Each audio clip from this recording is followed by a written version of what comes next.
as Apollo 11 embarked on mankind's bold adventure to land on the moon. The world's hopes and dreams hung on the actions of its three-man crew, especially Commander Neil Armstrong. With the skills that had made him one of America's finest aviators, Armstrong marked his place in history with these famous words. It's one small step for man, one giant leap for mankind. But what was it that had brought him to this historic moment? Armstrong had climbed to the pinnacle of his profession. Tested in combat in the skies over Korea. Reaching to the limit of the atmosphere as an elite test pilot. And on into space, where his cool head saved lives. And finally, accepting a lifelong mantle of fame that didn't always sit well with him. We ask a lot of our heroes. We put a burden on them, put a burden on Neil Armstrong that he didn't enjoy. So who was Neil Armstrong? His story now told by those who lived, loved, and worked with the first man on the moon. Up next on Nova.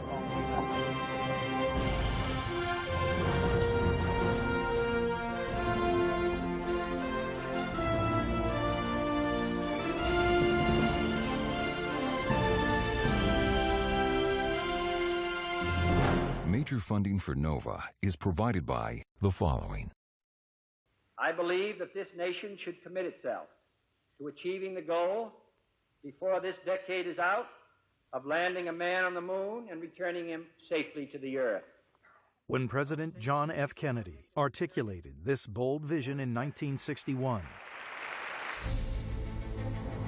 he pinned American technological supremacy and national pride on winning a race to the moon. The stakes were huge.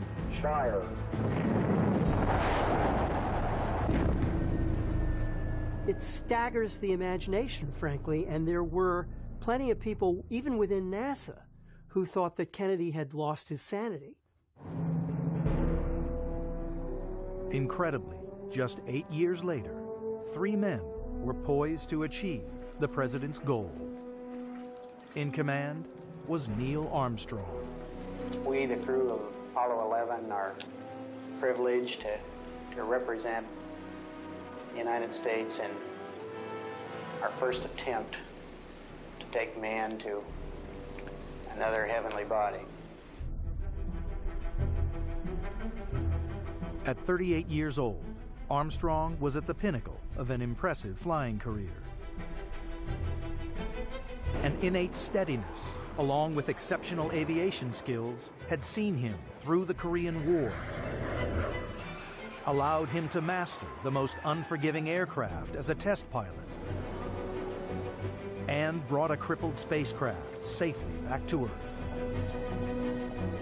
Now, his ability as a pilot would be put to the ultimate test, attempting a landing on the moon. As the world held its breath, and with only seconds of fuel remaining, Neil Armstrong guided his fragile craft towards the surface of an alien world. He was about to complete a journey that for him had begun more than 30 years before, when he had first taken flight as a young boy.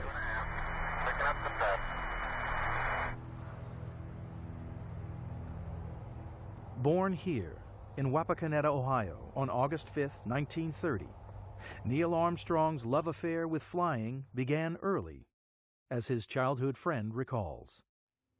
When he was like 5 years old, his father took him on an airplane ride on a trimotor. Dad got sick, but Neil just absolutely loved it. The mid-1930s was a golden age of flight in America. And like many other young children, Neil's first taste of being airborne left a lasting impression. This was the start and the feeling of being airborne and actually flying like a bird. It kindled his inspiration to fly. He absolutely loved everything about flight. He would have 3 or 4 model airplane projects going on all the time, mostly gliders. Then he got into the rubber band type, and he just kept building bigger and bigger ones and better ones. We both made models early, and of course our desire then, as it was later in our careers, was to make these things go higher and faster. And my solution to higher and faster was you took a couple of extra turns on the rubber band. Neil's solution, he built a wind tunnel. When we were ready for the test, he said, "Go get Mom." I said, "Neil wants you to see something." And he turned it on. And all of a sudden the house shook. And I mean, the house really shook.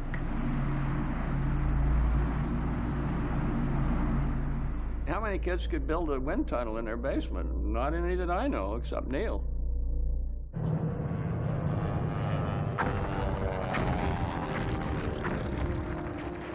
Neil's infatuation with flying was fueled as America entered the Second World War in December 1941. He devoured the daring exploits of Allied pilots portrayed in popular wartime magazines. They inspired him, and at just 15 years old, he learned to fly. He had his pilot's license before he had his driver's license. During the war, developments in aviation were moving fast. After 1945, propeller planes were starting to be replaced by aircraft powered by jet and rocket engines.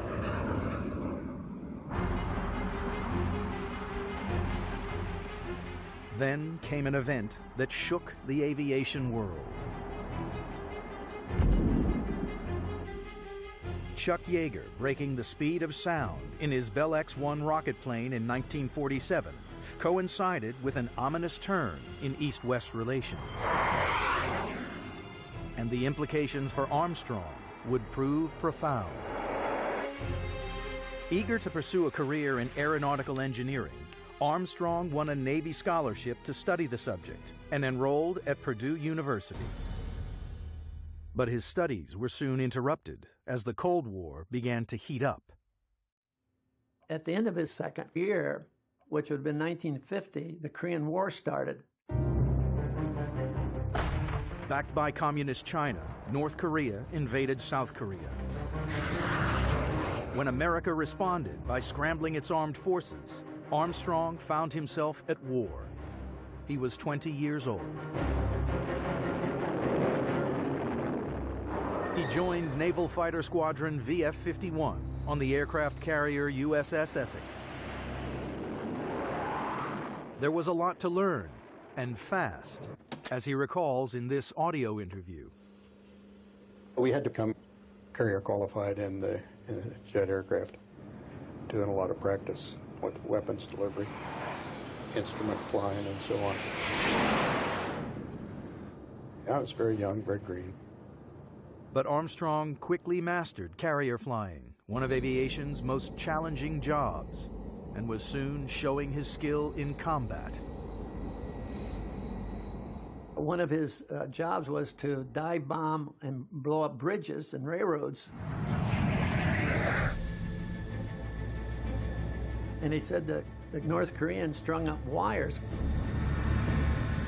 For low-flying pilots, anti-aircraft cables were an ever-present danger. They were hard to spot, even for the sharp-eyed Armstrong. I actually ran through a cable, an anti-aircraft cable, and knocked off about 6 or 8 feet of my right wing.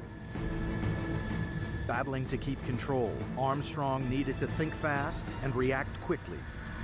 As long as he could keep a certain speed, he could stay up, but as soon as it slowed down, the plane would drop. And so he knew that he could not land on the aircraft carrier. He'd have to bail out. This close shave revealed Armstrong's uncanny ability to always remain calm under pressure. He never showed any fear or anything involving his close calls. He really loved what he was doing. It was a very meaningful time for him. The Korean War sharpened the skills of many young pilots, including Armstrong. He'd flown 78 missions by the age of 22. He returned to Purdue in 1952, where he received his degree and found a wife. Well, I met him at Purdue. He told someone that I was the one he was going to marry, but he never asked me out until he had graduated. We were married in January 1956, and after that, in May, we went up to the desert. Here at Edwards Air Force Base in California, Armstrong would become a test pilot. Edwards was the Mecca for America's elite aviators. But the work wasn't for the faint-hearted. It required a cool head, quick thinking, and the ability to understand how an untested machine would react in an untried environment. Honing these skills would make test pilots top contenders for future space missions, and Armstrong was no exception. We were out at the edges of the flight envelope all the time, testing limits. If memory serves, there were 17 aircraft, pretty much all different. A lot of ex-airplanes and fighters, and a B-47 and a couple of B-29s, and all kinds of exotic aircraft. Then as they became more confident of my abilities, they gave me more and more jobs, and I did a lot of different test programs in those days. The kinds of flying that he did at Edwards really put him in the elite top of the test flying fraternity. But one machine at Edwards pushed Armstrong higher and faster than any other. The X-15. The X-15 was literally crossing the boundary from aviation into spaceflight. And it was an incredibly demanding vehicle to fly. Half plane, half spacecraft, the rocket-powered X-15 was the cutting edge of aviation technology. It flew at hypersonic speeds, more than 6 times faster than sound, soaring over 50 miles in altitude. It still holds the record of the fastest plane ever flown. Well, the X-15 was absolutely the top of the line. It was a whole supersonic zone above the rest of us, and therefore all the people who flew the X-15 were held in the highest regard by the rest of us peasants. And Neil, of course, was one of that group. That was a very exciting program, challenging goals. I think it was certainly one of the memorable parts of my life. One flight almost got the better of it.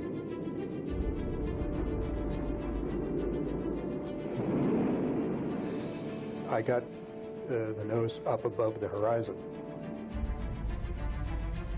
and I found I was actually, skipping outside the atmosphere. I had no aerodynamic controls. Soaring out of the atmosphere at almost a mile a second, Armstrong was unable to keep control. What I couldn't do is get back down in the atmosphere. I pulled over and pulled down, but it wasn't going down because there was no air to bite into. So I just had to wait until I got back in with enough air to have aerodynamic control and some lift on the wings, and immediately started making a turn back. He's the essence of the engineering test pilot. And what that carries with it is an intensity, a focus like you can't imagine.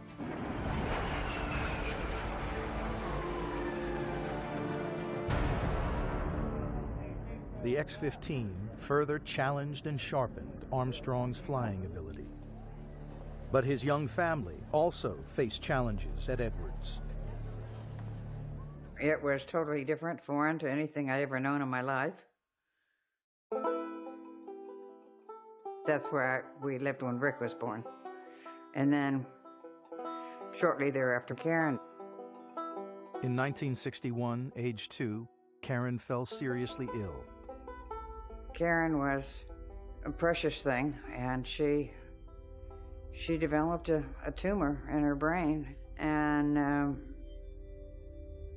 we could not save her. The death of Karen really hurt him. It was the only time that I ever seen him really, really hurt. Couldn't talk about it. Despite his loss, to all outward appearances, Armstrong remained focused on his duties as a test pilot. But beyond the skies at Edwards, the space race was on.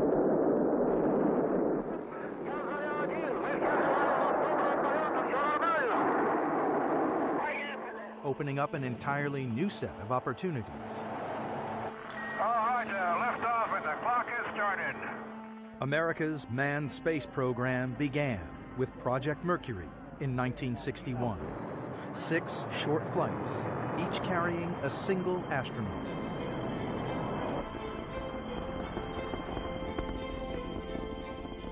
But to meet President Kennedy's challenge of landing a man on the moon by the end of the decade, NASA would require more astronauts. When NASA was looking, Neil Armstrong was at the top of their list because he'd had all of that flight test experience at Edwards, and that just made him incredibly attractive to the astronaut selection group. Curiously, the Milwaukee Journal gave me a call, and they said, "I understand your brother is one of the newest astronauts." I think I was speechless. Along with Janet, Rick, and a new son, Mark, Neil began a new life in Houston, the home of America's manned space program. It was a nice house. It had we had a pool. Because it was Houston, because it was often very hot, there was a lot of swimming. The neighborhood was buzzing with trainee astronauts. There was this guy in the backyard in front of the garage where there's a lot of cement. And here's this guy roller skating. I said, "Who's that?" They said, "Oh, that's Neil Armstrong."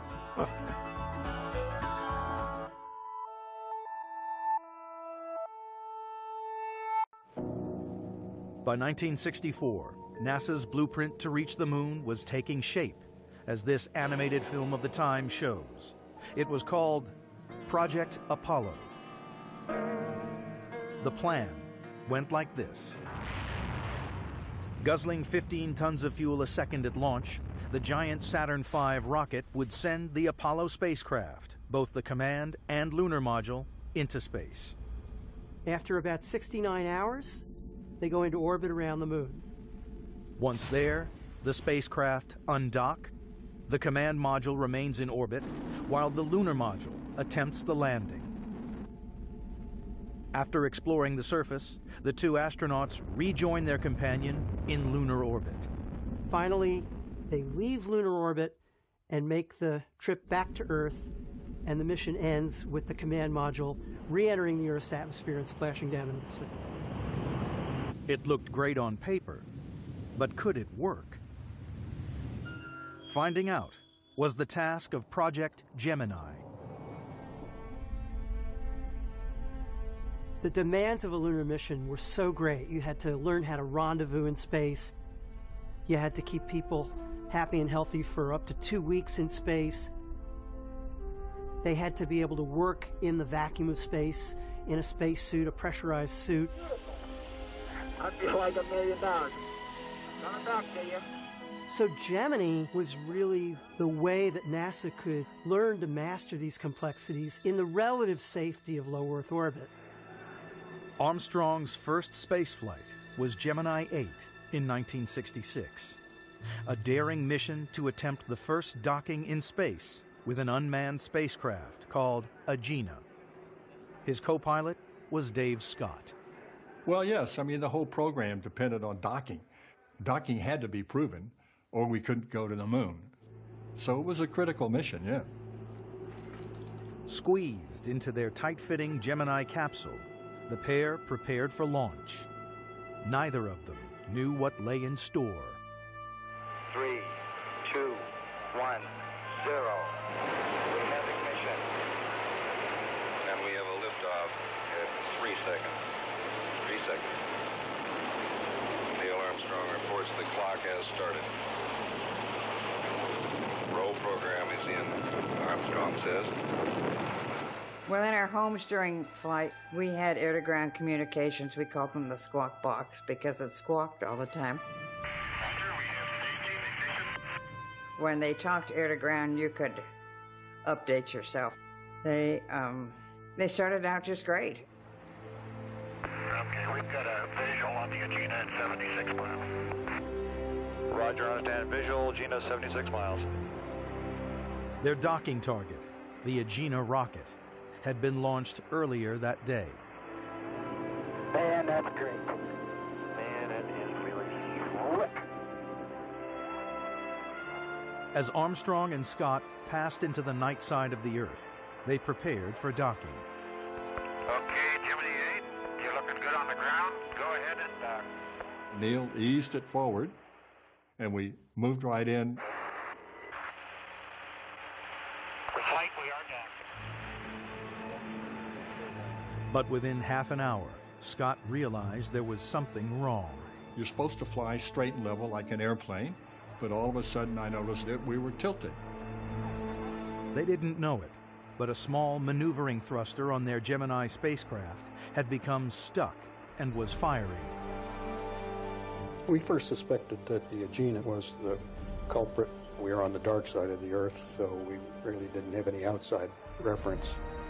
Out of contact with the ground, the astronauts struggled to regain control. So I said, Neil, we better get off. He said, yeah, we better get off. Let's prepare to undock.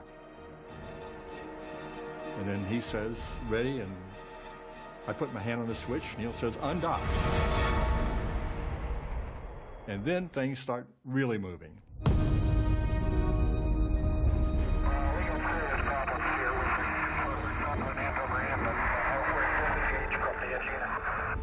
Then we go into a very rapid roll, which was almost a tumble.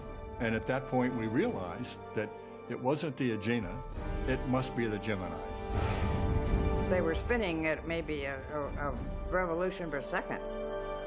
At home, a photographer from Life magazine captured Janet as she listened to the unfolding drama. And there was a very strong concern that they would black out. And that would be it. It would be over. And then NASA cut the squawk box. I didn't like that. So I went over to NASA and I was refused entry.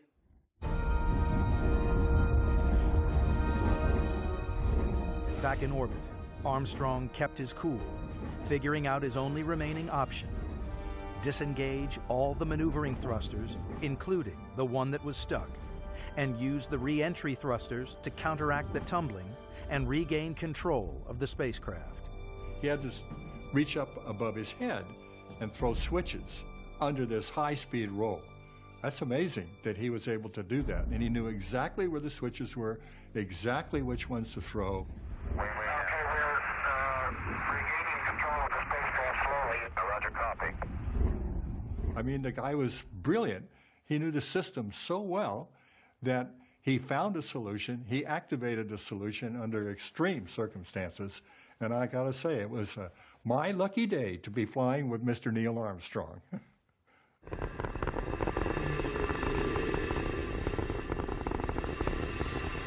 Activating the re-entry thrusters meant aborting the mission. And a couple of hours later, the crew splashed down in the South China Sea. Armstrong had cut short the flight, but he'd saved their lives. He landed and came home. You know, he's telling me about the flight. We knew that they could have lost their life.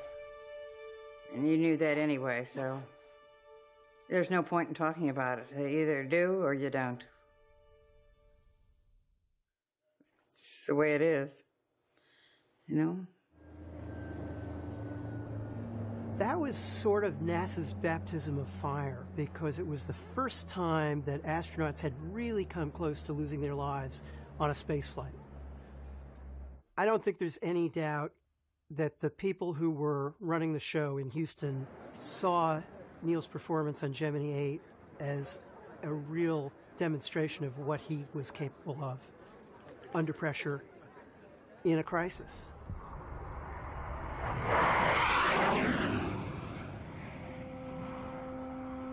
The full risks of the space program hit home less than a year later, in January 1967, when the Apollo 1 spacecraft caught fire on the pad, killing its three-man crew, Gus Grissom, Ed White, and Roger Chaffee.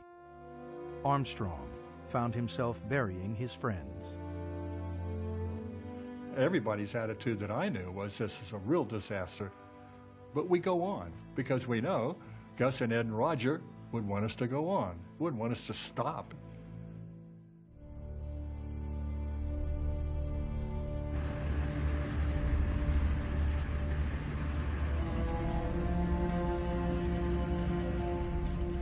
Overhauling Apollo took almost 2 years. Eager to make up for lost time, NASA launched Apollos 7, 8, 9, and 10 in quick succession. They were designed to rigorously test every aspect of Apollo in Earth and lunar orbit.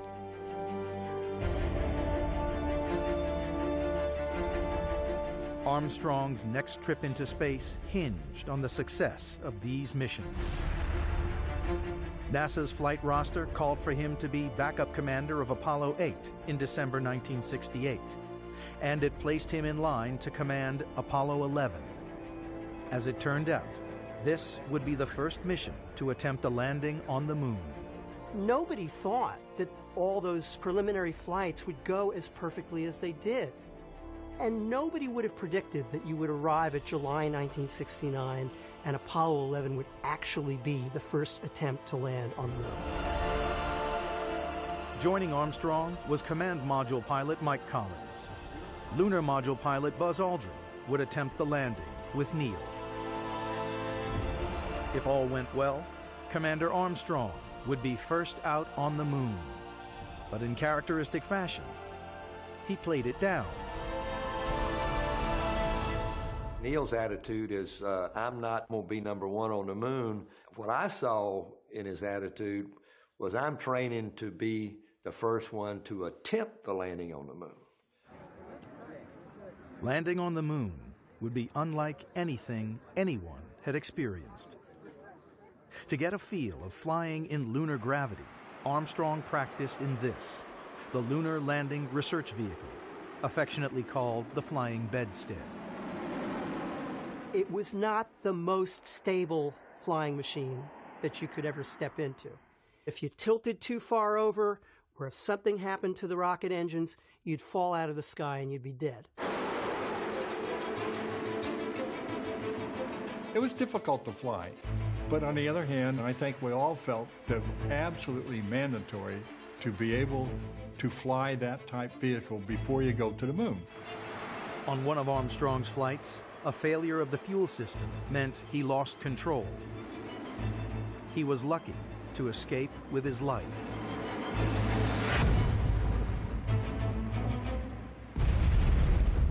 But he brushed it off as if nothing had happened. And that was so classic Neil Armstrong that he wasn't going to let that get in the way of the rest of his day. There was work to do, and he did it. Cape Kennedy, Florida. Over 1 million people came to watch Apollo 11 leave for the moon on July 16, 1969. Among them was Armstrong's childhood friend. The day before the launch, we had a tour of the facilities there at Cape Kennedy. And we stood in front of the rocket while my wife took our picture, and we shook our hands, and we said, congratulations that we finally got Neil on a good job at last. And we gave him a salute. We didn't say goodbye. It was more like good luck, and he leaned over and gave me a little peck on the cheek. Just a little bitty kiss. And then he turned around and was gone. Launch Operations Manager Paul Donnelly wished the crew on the launch team's behalf good luck and Godspeed. Neil Armstrong reported back when he received the good wishes. Thank you very much. We know it will be a good flight. Actually, my wife took the movies. I was taking 35 millimeters shots. Liftoff. We have a liftoff. 32 minutes past the hour. Liftoff on Apollo 11. You feel it. Your body feels it inside. It shakes in a way that nothing else does. Neil Armstrong reporting the roll pitch. I kept saying, go Neil, go Neil, go Neil, go Neil, go Neil.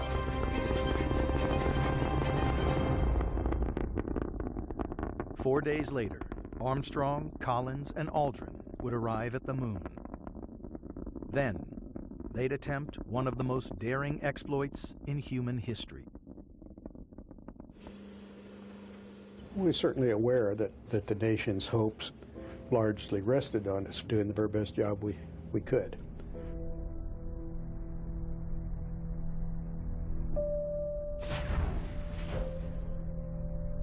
And Armstrong and Aldrin within the LEM, that will be their home for the next 30 hours or so. As they descended towards the surface in the lunar module, the Eagle, the world held its breath, as did Mike Collins orbiting above in Columbia, the command module. I figured that our chances of 100% success were about 50-50. There were just so many things that could go wrong. Collins was soon proved right. We lost data with Eagle. As they went around the moon, the bottom fell out. We started having communication problems, had data drop out. Eagle Columbia, I'm reading you loud and scratchy. Neil's not coming through too well in his box. Then, Eagle's computer began to raise a series of alarms. Program alarm. With so many computations to make, it had become overloaded. The danger wasn't the big worry, really. It was the complexity. I mean, nobody had ever tried a manned rocket landing before. Give us a reading on the 1202 program alarm.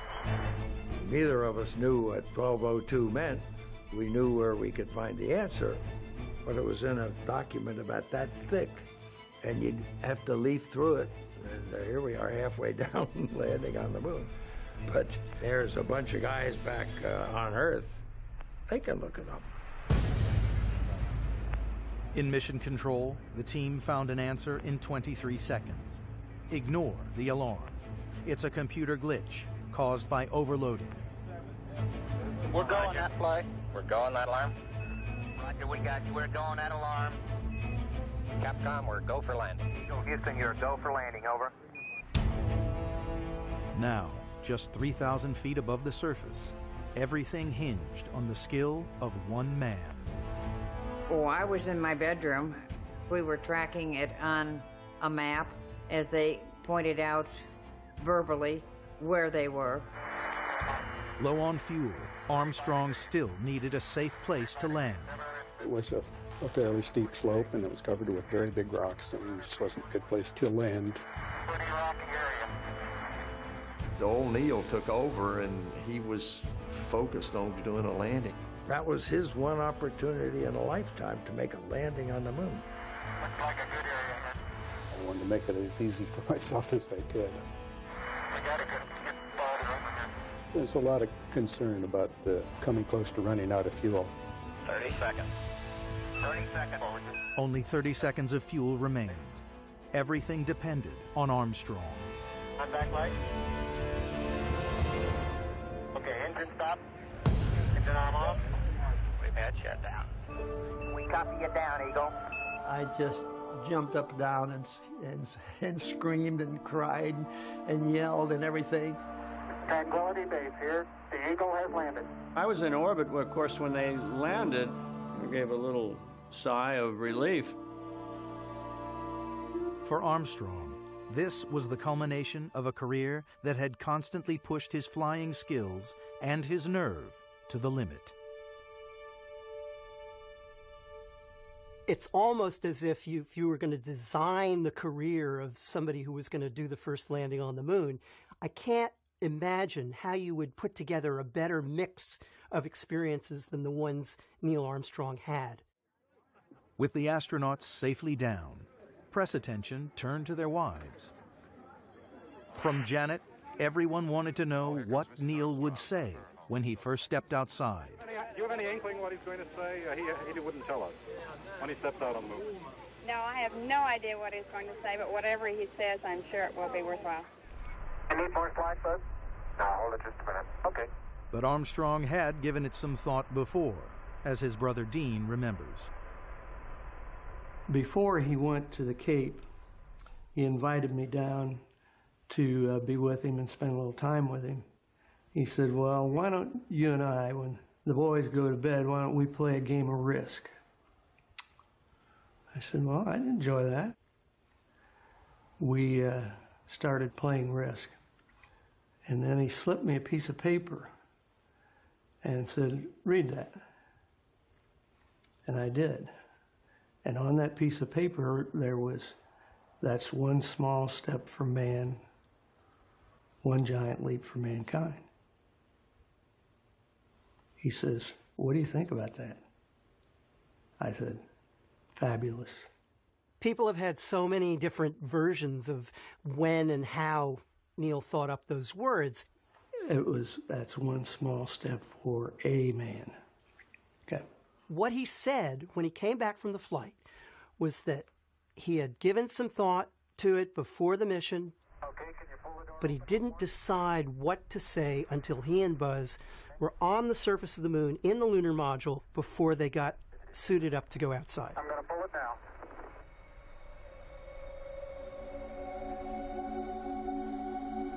And we're getting a picture on the TV. It was somewhat difficult to see. We were watching our sets like this because we weren't quite sure if he was coming down the step. Yeah, I'm going to step off the land now.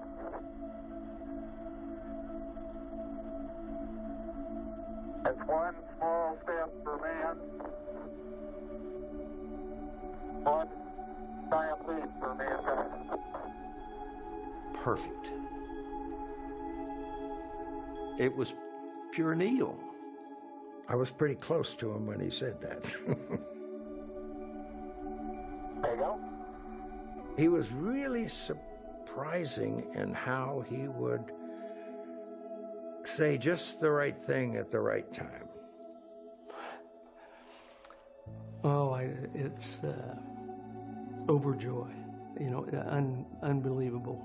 I've never had such great feelings in my life. Isn't that something? Magnificent sight out here. Magnificent desolation. Finally, it began to sink in with me. That really is another planet. The EVA is progressing beautifully. I believe they're setting up the flag now. After years of preparation, the first two human beings on the moon simply marveled at what they were seeing. Oh, that looks beautiful, Neil. It has a stark beauty all its own. It's like much of the high desert of the United States. It's different, but it's very pretty out here. 2.5 hours later, the pair had climbed back inside the Eagle. We'd like to say from all of us in all the countries and in the entire world, we think that you've done a magnificent job up there today. Thank you. Couldn't enjoy it as much as we did.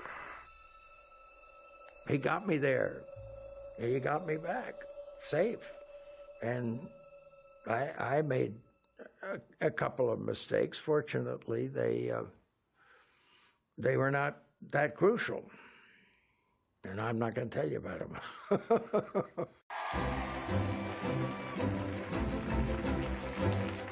A brief period in quarantine would be the crew's only respite before madness erupted. Armstrong, an aeronautical engineer and test pilot from small-town America, was suddenly a celebrity. We did New York, Chicago, and LA all in one day. There was thousands and thousands of people. And people from windows above and apartments and so on. It was fabulous. It was like nothing I'd ever seen before in my life or ever had done before in my life. The schedule was punishing, with the astronauts placed in the role of international ambassadors. With their wives, they visited 23 countries in just 45 days. Their mission now was to shake hands with the world, and everyone was eager to meet the first man on the moon. We went to each country, and it would be, of course, a huge welcome at the airport, which called for a speech, a huge luncheon or something, which called for a speech, and then there would be the major state dinner, which called for a speech.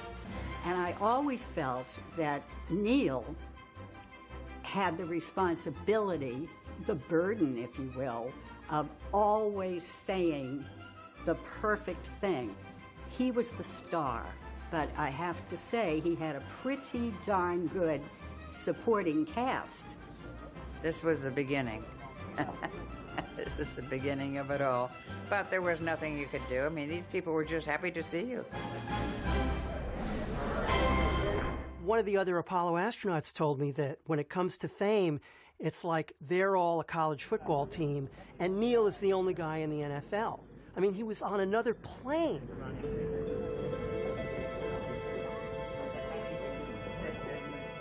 People wanted a piece of him. I either want your autograph or I want my picture taken with you. And I think that it wasn't just anyone, it was everyone. The intense level of intrusion into Armstrong's life would eventually take its toll on him and his family.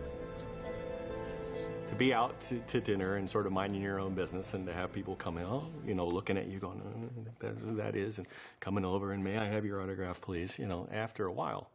Even if they do it in the nicest possible way, which many of them did, still, it just wears you out after a while. And he really didn't know what he wanted to do. Also, that was a problem. What am I going to do now? In 1971, Armstrong resigned from NASA.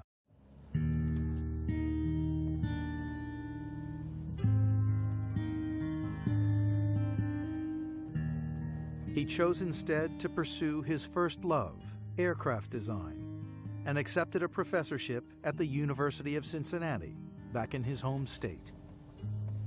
Well, we were looking for a place to live, and he wanted to live out in the country. I guess he wanted to escape people. He wanted privacy. The Armstrongs bought this secluded farm in Ohio. It was a radical change of lifestyle, and not just for Neil. I'm not sure that Mom really wanted the farm life, but she did very well, and she was a trooper. Janet found herself managing the farm, as Neil concentrated on teaching. But escaping his fame was never going to be easy. Whenever Neil Armstrong came onto the campus, there were a number of rather interesting reactions. Well, the first day was rather chaotic. As class was letting out, the media was massed outside the classroom, and he did in fact push the students out of the classroom and then quickly closed the door with himself inside the classroom. Eventually, behind the closed doors of academia, Armstrong found refuge from the constant public spotlight. I began to think of him as simply Neil, not as Neil Armstrong, first man on the moon. I just thought of him as Neil. But outside the university, the burden of celebrity still sat uncomfortably with him. He was given the credit, and he didn't think he deserved it all. Armstrong eventually opted to ration interview requests, creating the mistaken impression that he was a recluse. He just didn't feel the need to notify the media about what he was doing, you know. So a media recluse maybe, but that's a completely different thing. In 1979, Armstrong left the university, becoming involved as a business spokesman and serving on many corporate and philanthropic boards. He was doing so many different things with his time, but they were the things that he chose to do. And that didn't include living out his life in front of a television camera. Challenger, go at throttle up. Roger, go at throttle up. And in 1986, he was appointed vice chair of the Rogers Commission, the committee that investigated the tragic events that led to the destruction of the Space Shuttle Challenger. His calendar was double parked all the time. He was a workaholic, and that was just in his DNA. So it was, I think, Dad's strong work ethic and Mom's isolation on the farm that eventually came between them.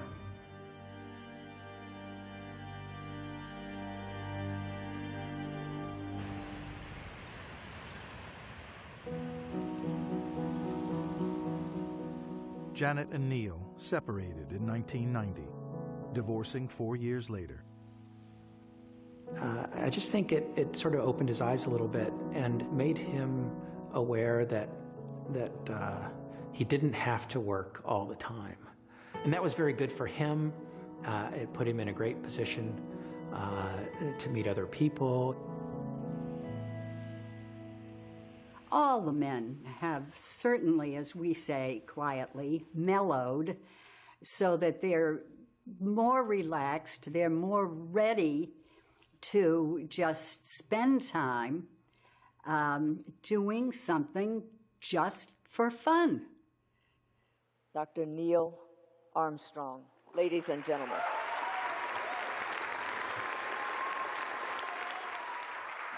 Thank you so much. The method we use to descend from orbit to the surface of an alien world worked. But it would have been far more efficient and far less traumatic if we could just be beamed down.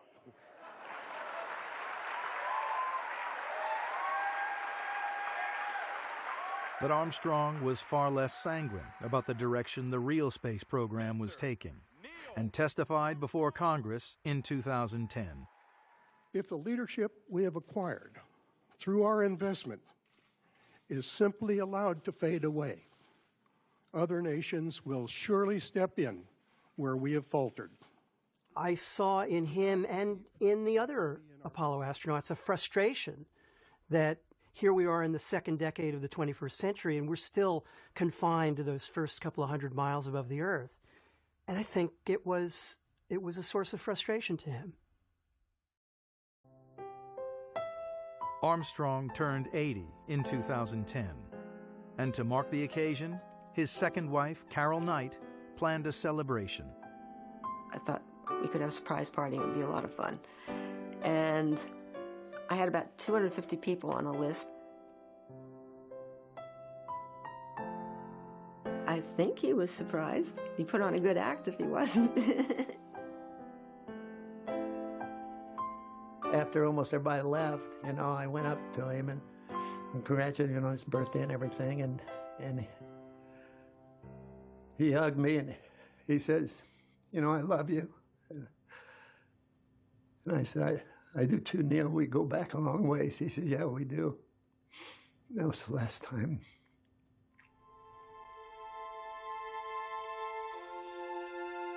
On the 7th of August, 2012, Neil Armstrong was admitted to the hospital for heart surgery.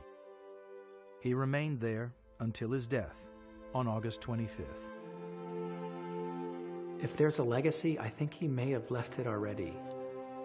He very much wanted the exploration of space to be an accomplishment that was important for this planet and everyone on it. His inspiration to the generations that will follow is incalculable, I believe. It's overwhelming to think about how much has come from that inspiration. If there was something that he could pass along to future generations, I think it would be the conviction to do the right thing. I mean, he went to the moon. He risked his life for the nation, and that would be reason enough to call Neil Armstrong a hero. But for me, the thing that really stands out is how he handled this role that fate gave him of being a world icon. One thing, he was true to himself. He was the man that you saw. That was him.